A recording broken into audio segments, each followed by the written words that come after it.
Auzubillahiminash-shaytanir-rajeem. Bismillahir-rahmanir-rahim. Assalamualaikum. GIANI. Pakhair aghaleni hao chunishume washmale. Ohai gazaimas. Guten Morgen. Hola. Bonjour. Privyet. Kaifa hal? Hala shuma chature. Ahlan wa salam. Marhaba. Buna. Mucho gracias. Swabia. Balli kare aaya. Hosh ke halde nanaya saya. Khuyamora. Chivato. Chihal. Jod kali mera khairutan. And a very warm welcome to everybody who's tuned into PTV World and watching World this morning. Alongside my wonderful colleague who happens to be Miss Eesha Rehan.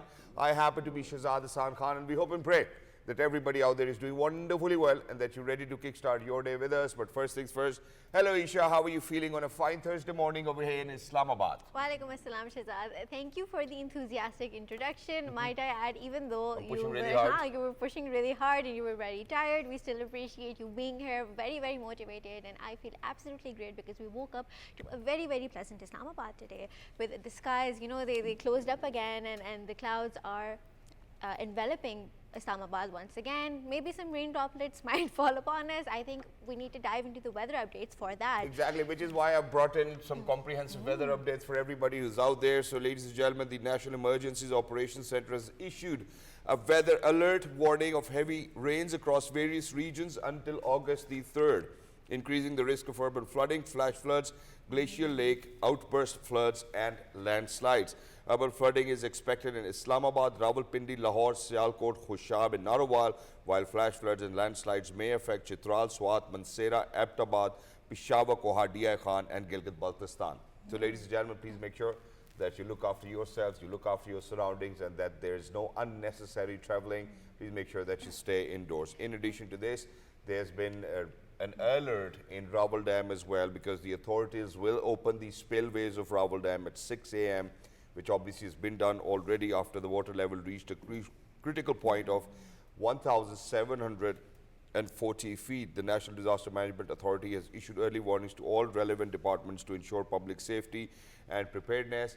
And for everybody who's out there, ladies and gentlemen, most of the times I've seen children and people playing within these spillways, so please make sure, I think that people really need to kind of keep themselves posted and stay out of the way, and that's, I believe, is our mission, that we make sure that we give out messages and news which is actually directly in relation with public safety.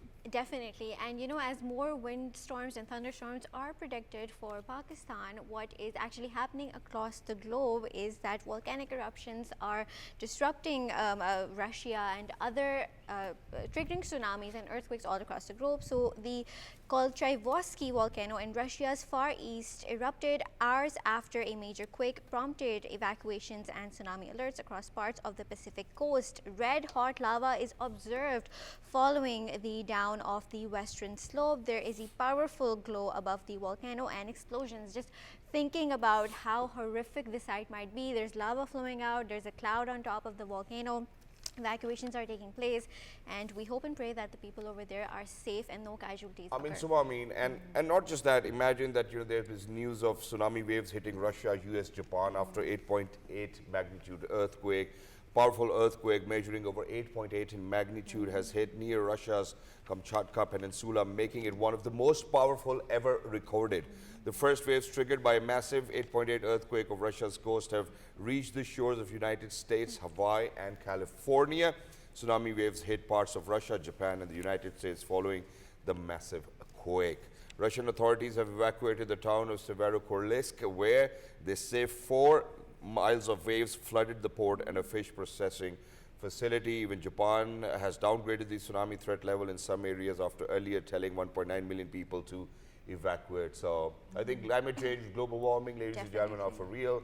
We really need to make sure that, you know, that we put in concerted efforts and make climate resilient infrastructure, which in future will certainly help us and our future generations. And we will be dedicatedly talking about this towards the end of the program. And exactly, and when we talk about whether it's flash floods, whether it's volcanic eruptions or any disruptions within urban planning, what we really need to do is have a satellite approach to see the viewpoints and to secure the civilians. So I think to talk about this, what we really need to elaborate is that a proud achievement achievement has been achieved by Pakistan, and its advanced remote sensing satellite has been lifted off successfully. SUPARCO marks another milestone in Pakistan's space exploration journey, and the newly launched satellite boosts Pakistan's strategic goals. Exactly, and the new satellite is designed for research and Earth observation, as Eesha mentioned, and while will provide critical support in monitoring natural disasters such as floods, landslides, earthquakes, glacier melting, and deforestation. It will enhance the country's capacity for early warning and effective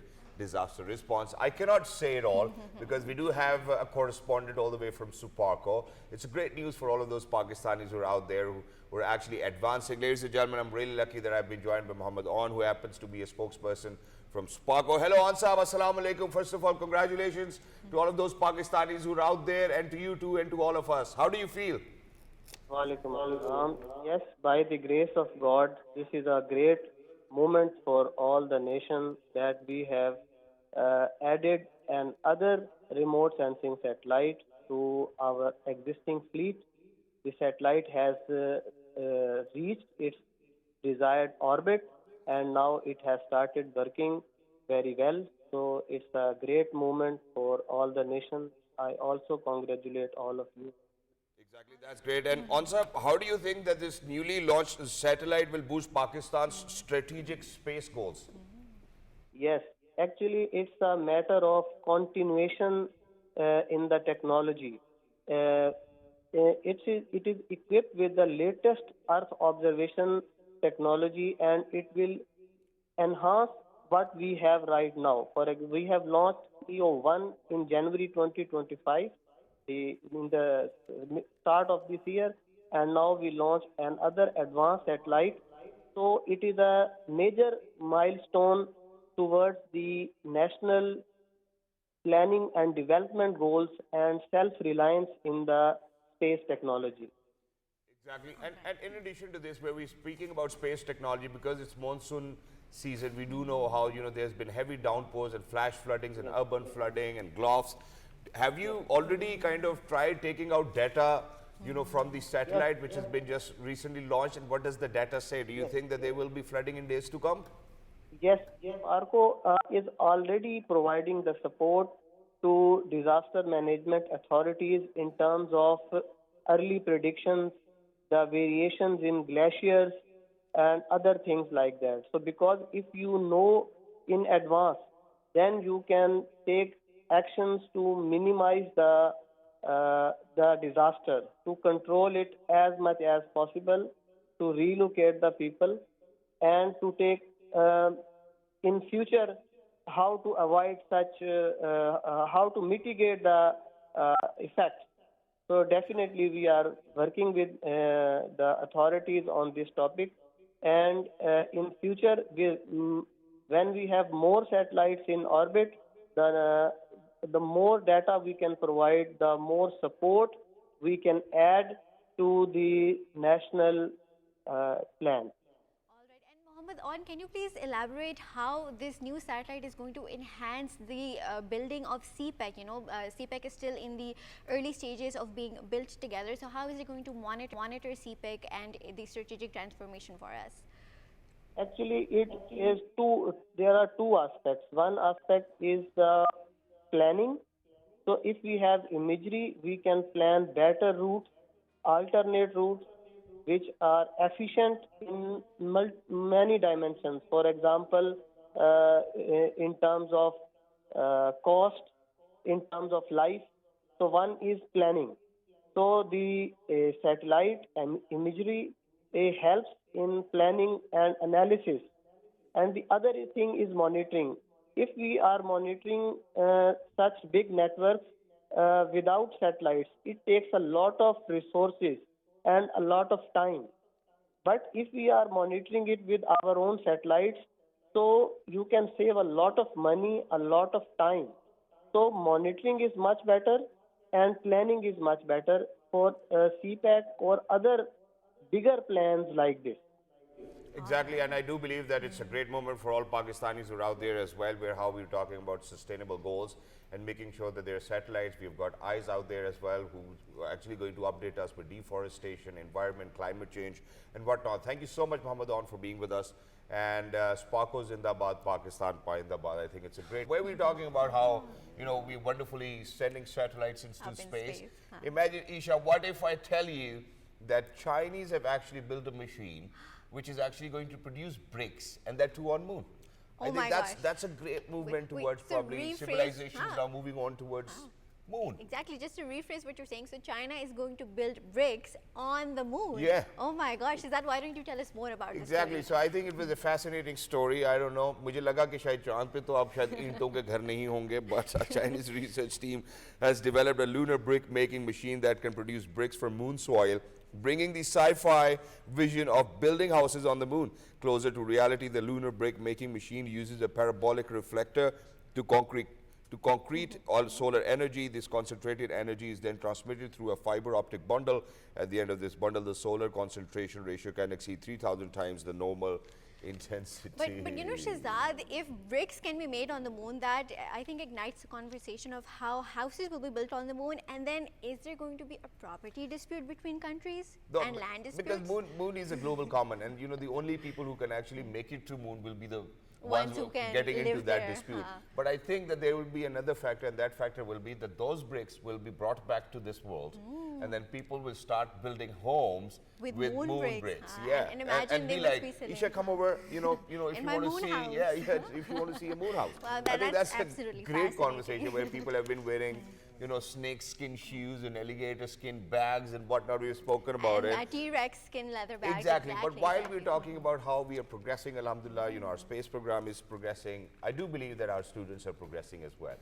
We've got a great student over here who actually, what he did was he actually kind of participated in the STEM career program, which is a Pakistan national program. And what they did was that, you know, that there were earlier 1,500 students, probably, or 50, top 50 students. Then there was a merit list. They went into training, then shortlisted to 15. Then they again went into training, and there were 4 people who were actually shortlisted, that they were supposed to go to Philippines and actually appear in a test in the International Biology Olympiad.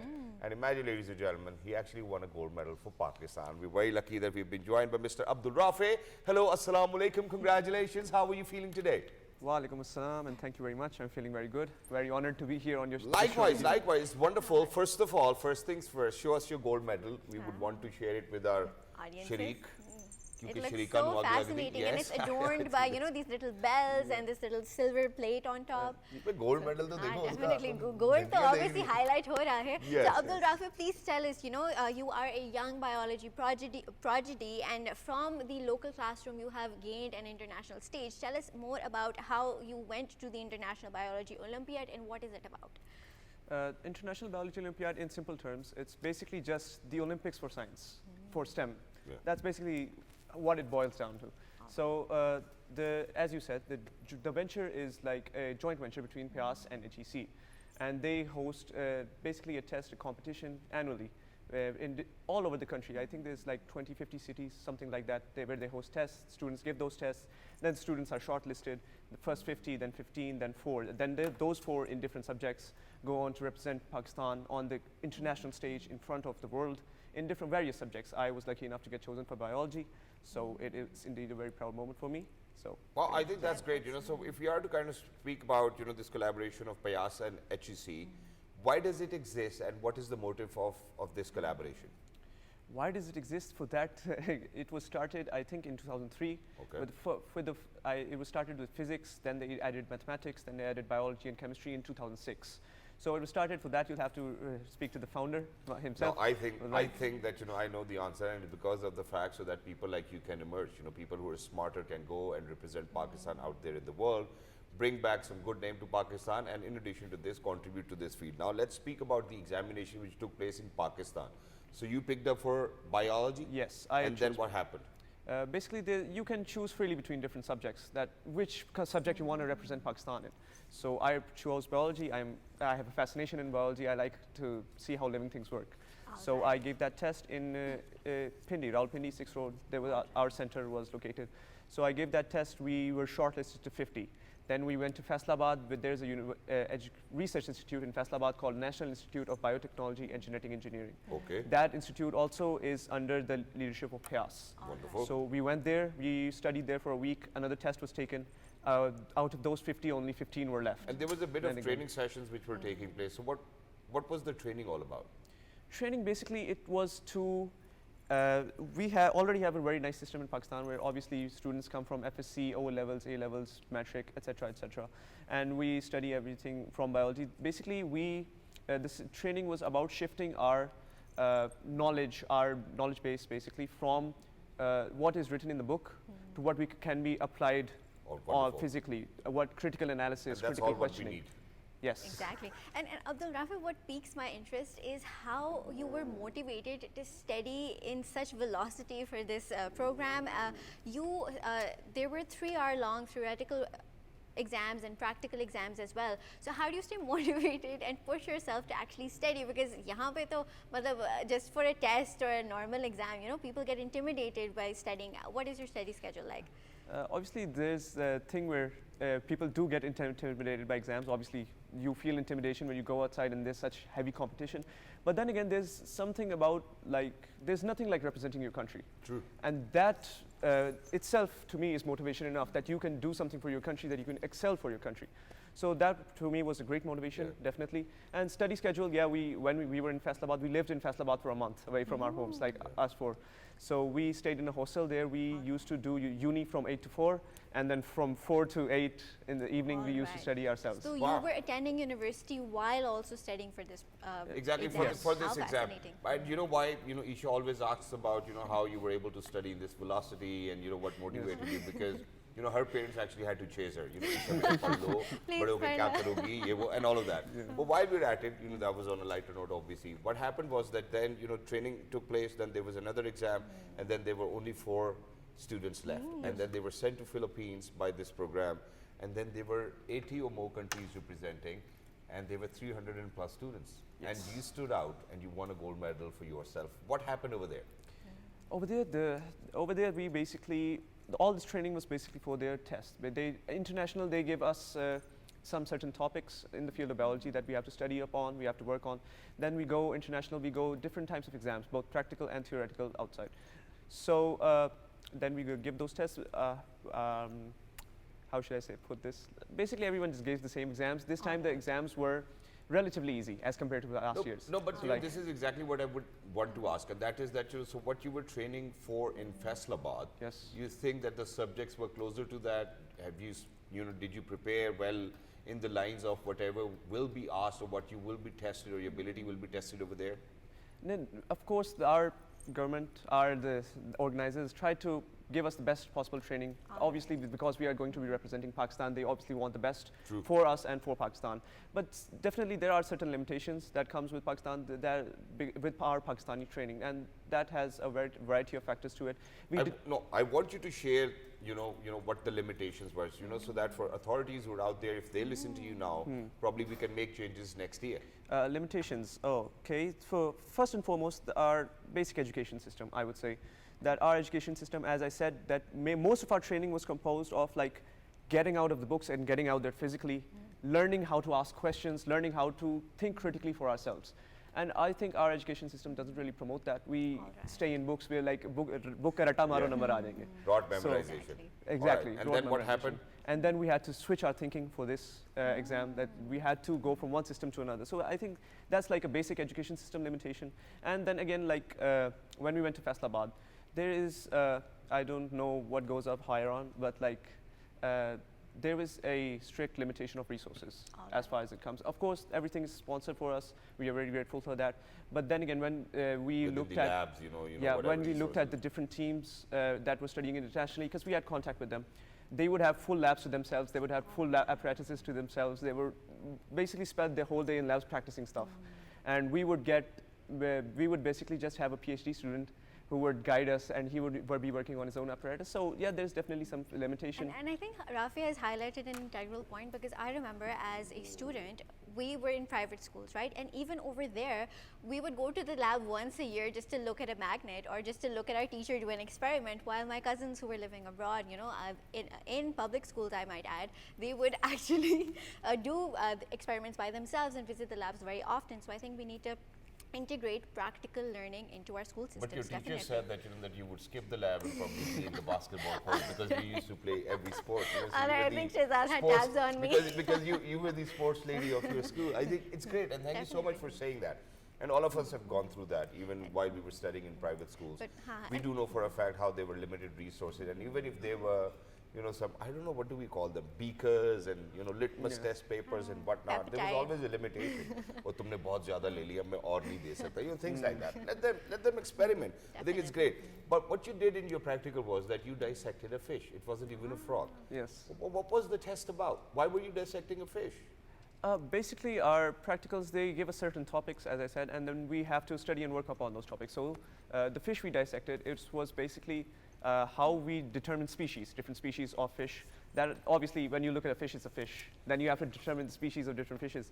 So they gave us a fish, we had to dissect it, we had to count its individual scales, count the individual number of spines it had, and then they gave us basically a table that showed this species has this character, this species, and then we had to determine the species of fish through our practical. So it was a very interactive What thing. species was it? I do not remember the name of the species. It's okay. But It's okay. he excelled in the exam. Okay, Abdul Rafi, just to wrap this up, please tell us what your future endeavors entail and how will we see you in the future? And what's your message, for people for who all are the there? young For people around, obviously, for my personal future and for the students that were with me in the team, we are all pre-medical students. We, inshallah, we hope to go somewhere in the medical field. Most of our work now that we are done with this is towards outreach programs to motivate our brilliant, talented youth, because there's a lot of them. And a lot of them don't even know this program exists. And even if they do it exist, they don't come towards this program for various reasons. One of those major reasons is that even now I am sitting in front of you with a gold medal, my future is still uncertain in regards to medical universities and everything, because MDCAT, medical admission test, is in October. And my class fellows who didn't give this exam have been preparing for 2 months.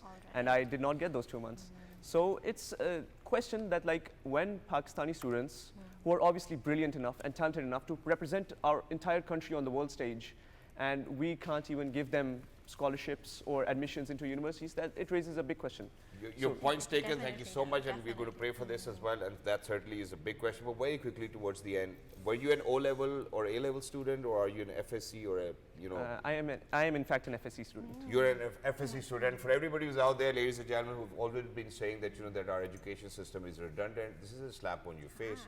I think people, when they have their will, they can actually do quite a lot on themselves as well. And the education system will provide you with basic necessity of how to kind of go out there and achieve your goals. Here's a gold medalist. He's an example. If you are a parent and your children are sitting right beside you, please make sure that you don't say कि Rafe को देखो.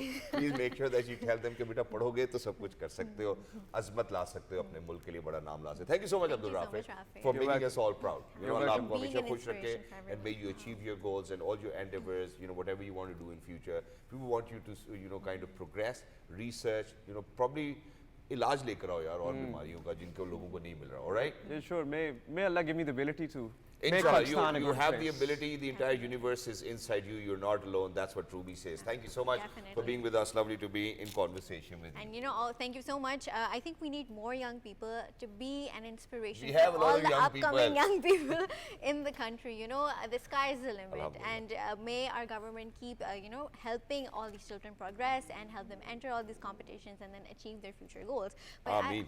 And also, I feel like in a positive turn of events in the global regime, Affairs. in global Yeah. affairs, the President of the United States, Donald Trump, announced that the United States and Pakistan have concluded a comprehensive trade agreement. The deal aims to enhance economic cooperation and includes plans for the joint exploration of Pakistan's significant oil reserves, signaling a deepening partnership in both trade and energy sectors. The move underscores a shared interest in tapping into Pakistan's untapped natural resources and leveraging energy cooperation as a pillar of long-term economic engagement.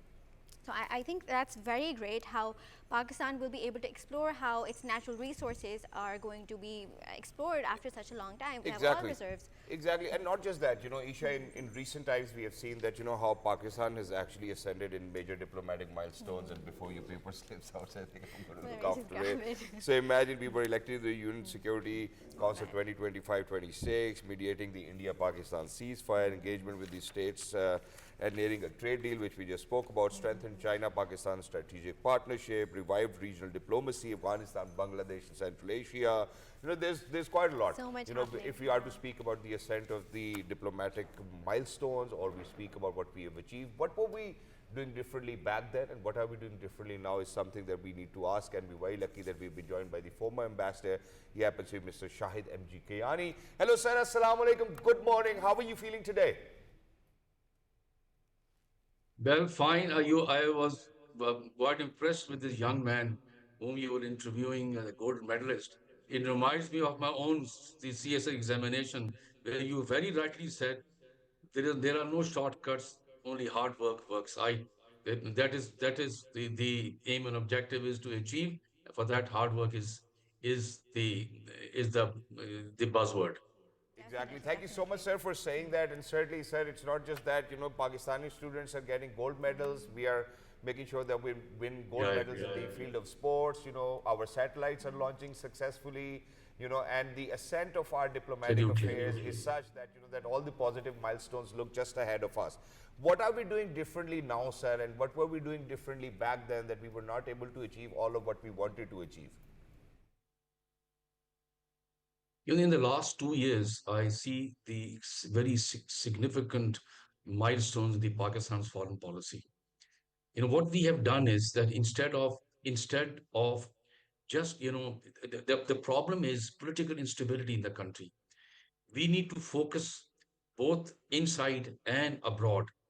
Now, what in the last 2 years I've seen the foreign policy milestones, starting from these high-level visits which took place in Pakistan, Malaysian Prime Minister, the Turkish Prime Minister, then very leaders from Central Asian republics whom we had ignored. To be honest, we did not, you know, take into account their significance.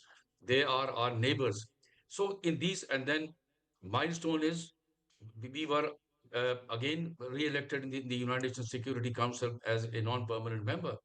And at a time when you have the Gaza conflict taking place, the Ukraine conflict taking place, and our conflict with that 4 days in post-Pahalgam. So these are very important things which we have done. Most important, I just let me tell you is Pakistan understands the significance of coexistence and geopolitical location. While I'll just take you back in history, in 1962, while India was dithering in signing an agreement with China and then went to a conflict, we did not dither. We engaged China in 1963. In April, we signed a border agreement with China. We laid the basis of trust, while India laid the basis of mistrust, we continues till today. Now, at this time, when I'm talking to you, you have just shared the news of Pakistan is as having signed the tariff agreement, bilateral trade agreement with United States. This is not a very small. This is not a insignificant. It's a very significant development. Why? Pakistan again showed that it takes into account the concerns of the country with which it's negotiating. United States is Pakistan's biggest trading partner. So we took into account that. We sat down with them, negotiated, and I'm sure you will see in the coming days when the whole details come out that it will be in our interest also. Those I've signed in in in in in oil and gas, in artificial intelligence, in minerals and other things which are of interest to United States and interest to us. And technology will be shared with us. So these are important things. And in the last 2 years, as I said, milestone in the foreign policy are very significant, and we should be proud of that.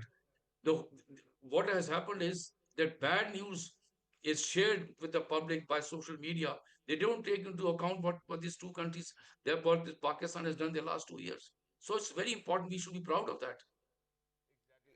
And sir, in addition to this, where we're speaking about all of these milestones that Pakistan has achieved, let's first of all, because it's a great news that the trade deal that we were talking about in between Pakistan and United States of America, what will be its positive impact in near future? how do you think that it will change the geopolitical standing of Pakistan as of now in the subcontinent? This agreement which you have just shared, and I just read it in detail on the Pakistan's our embassy in Washington's website. I shared. If you look at it, there is a background to that. Background is that during that conflict, that in the post-Pahalgam conflict, Pakistan, when United States intervened and President Trump and his colleagues intervened to stop this conflict, we appreciated United States contribution because it was to continue with that conflict would have been counterproductive. And we appreciated President Trump's intervention, whereas the India continue to till today deny that the United States intervention stopped this unwanted war. So this was the basis on which we we sat down with the United States. Yes, you are a reliable partner. We will talk to you. And that is how this the trade deal was signed in in very quickly in the next few days. Our finance minister went there and then they talked and negotiated. And this is another relationship of trust. We have to develop that. Whereas our adversary, unfortunately, has been able to not only in general, India's image in the post-Pahalgam has been damaged and generally, and Prime Minister Modi's in particular. So what we are doing is we are continuing our path. If you go back, you look at the SCO summit which took place in Pakistan. This is not a very small event; it's a very big event, and you had all leaders of the SCO coming to Pakistan acknowledging Pakistan's contribution to regional cooperation and peace. Even Indian Foreign Minister was here. So we continue on this path of improving relations with the countries because in the long run, what is going to happen is it, it- when you improve economic conditions, the conditions of our own people also improve. We Exactly. need Thank you so investment. much, We Kiani need Saab, for highlighting that. But sir, I would want to kind of connect dots over here. Obviously, I'm a happy guy over here sitting, knowing that Pakistan has done so phenomenally well in the last 2 years, and you've highlighted about our foreign policy, the SEO summit taking place, how the global leaders coming to Pakistan. But sir, in addition to this, where you spoke about, this trade deal in between United States and Pakistan, let's speak about the impactful role of the visit of the Field Marshal Chief of Army Staff Asim Munir might have played in coming to terms with United States or both the countries coming together as allies. the leadership works in tandem. Political and military leadership in the last 2 years I've seen have been working seamlessly. They have been talking to each other, and you did not see any difference of opinion between the two. And that is how, while the Prime Minister Shahbaz Sharif was visiting many countries in the region and outside the region, what has happened is that Field Marshal Asim Munir went had a lunch, unprecedented for an American president to host a lunch for our army chief, and that also contributed because that also improved in the understanding between Pakistan and the United States. Political and military leadership been working, as I said, seamlessly, and we should be proud of that. His contribution, naturally speaking, you cannot ignore, and that is why I would say that the agreement which was signed between Pakistan and the United States had the contribution of the army chief. Thank you so much, sir, for saying that. Now, sir, I'll bring it back to where we've spoken about, our political leadership, our military leadership, and how they're on the same page, and that's how, our economy is becoming more prosperous, more sustainable, that we were able to achieve all of these milestones. One of those aspects that I would want to discuss is Mr. Bilawal Bhutto on international media, and the way that he has represented Pakistan is nothing short of a miracle. I was about to say, thank you very much for reminding me. I just want to take you back in the post-Pahalgam incident. As soon as this incident died down and the ceasefire was held, Pakistan's political leadership, military leadership decided that a delegation of Pakistani politicians and foreign policy, as I say, people who had practiced foreign policy, practitioners, I say, retired people. He led a delegation to three important countries: United States, United Kingdom, and Belgium, to the European Union. Whereas the Indians sent to seven delegations. The important thing was our narrative was based on truth. We, especially Mr. Bilal Bhutto, not only faced the press, the media, the think tanks, and the governments in those countries, and he was able to put across Pakistan's point of view, our narrative. As I say, it was a battle of narratives, and our narrative, at the end of the day, won. The truth prevailed because we were telling the truth all along. We have been saying India till today is denying that it's, small story steadily is coming out how many aircraft were shot down. When the Indian delegation went to I remember, to Central America, there he was there. The Indian delegations were confronted on the issue of Kashmir and others, and we were unable to convince them. So big country like India, which considers itself a very regional, hegemon, was not able to convince either its own people. Right now, I'm talking about, and the people abroad. And the battle of narratives, we won the battle of narratives because the battle of narratives was based on truth.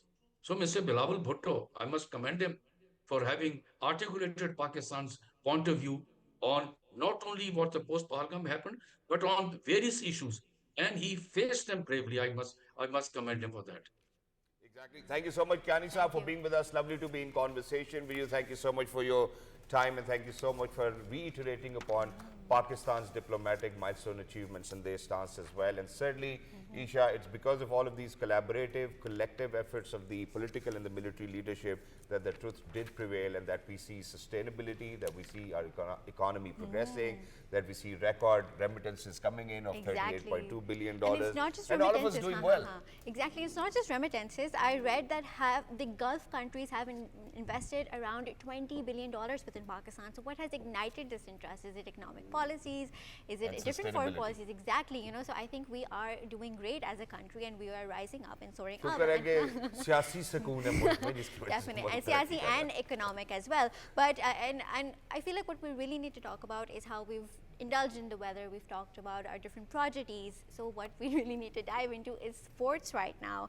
So Pakistan is to face West Indies today in the first T20 international of the 3 matches series. And ahead of the opener, the national squad held a practice session at the Borward Country Stadium in the second day. During the session, coaches gave different targets to players in net practice based on the conditions. So let's hope that Pakistan is practicing well. Exactly, and I hope inshallah. that they beat West Indies. Yeah, and not just that, so let's speak about the World Championship of Legends, where India refuses to play semi-final against Pakistan. And Shahid Afridi says that, for such sort of an ego, you do need faces who actually kind of get support of all of those people who are out there. So I think India is actually making their own fun, ladies and gentlemen. The Indian team once again demonstrated its stubbornness by refusing to play the semi-final match against Pakistan in the World Championship of Legends. Mr. Shahid Afridi, our brand ambassador, our pride, actually said, if you do not want to play against Pakistan, please make sure that you do not play hockey, you do not play squash or volleyball. You play all the other sports, and when you come to cricket, you actually go away, because knowing that, even in the League of Legends, all of our legends are out there and they might not even stand a chance. Let's move on to, squash championship, where Pakistan has reached the quarterfinals of the World Junior Squash Team Championship after defeating Poland 2-0. The win came through strong performances by Abdullah Nawaz and Anas Ali Shah, who won the respective matches to seal the tie. And certainly it takes a lot of hard work, ladies and gentlemen, to do what the sports athletes are doing. But in addition to this, what do we need to do, in these monsoon rains and be responsible citizens? This is something that we're going to talk about. And for that, we're very lucky that one of my favorite motivation speakers over here inside the studios, he happens to be Mr. TASADDUQ GILANI. Hello, sir. Assalamu alaikum. Looking amazing. Thank you. Sir, how are you doing today? I'm good. So let's get started. What do we need to do? All right. So I think there are two aspects of what's going on in this climate change across the world, actually. And it's impacting Pakistan badly as well. So we are one of the top countries which we are facing this kind of disasters due to that change. So basically, there are two kind of responsibilities we need to fix. Sir. First of all is the responsibility of the government, of course, because now most of the time you hear that we are facing the urban flooding. Yep. You know, and why is it happening?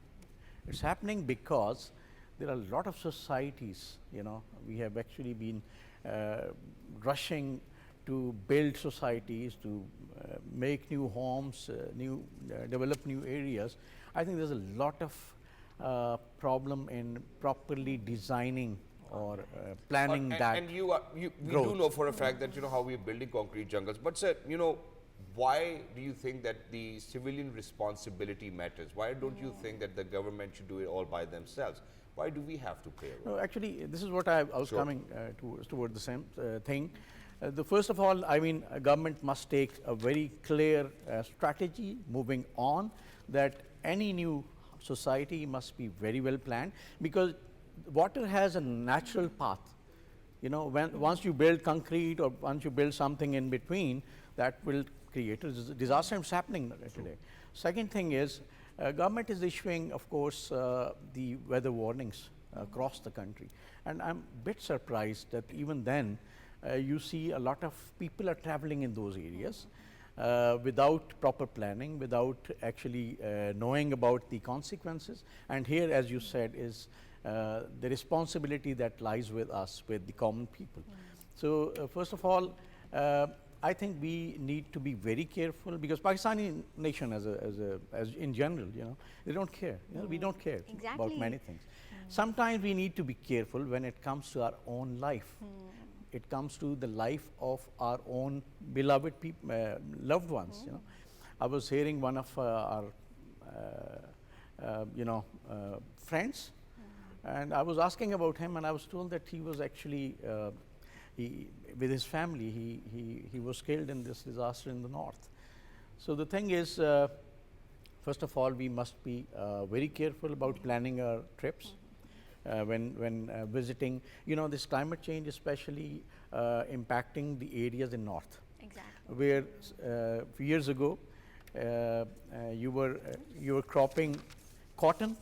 Nowadays in north you're cropping the sugar canes. So it's a big change, and we must understand that. Secondly, the rainy season now is a bit early. It's a pre-monsoon was never so disastrous, you know. Exactly. And it happens. It's a climate change. Also in winters, there's a lot of rain happening, Definitely, especially in north. definitely. So we need to be careful about this. Second thing is, even while moving in the cities. So you know, we do not look at the forecast. Sometimes we look at the forecast and it does not happen. There is rain, it does not happen, but it does not mean Exactly. that we are And not I careful. feel like nowadays what is happening is that we're facing everything in an extreme, whether it's heat, if it's a suffocating heat wave, whether it's an aggressive landfill or a landslide, or if it's flooding, right? So everything is happening in extremes. But what I really want to talk about is how we have normalized behaviors and how we don't think of climate change as an impactful issue for us, right?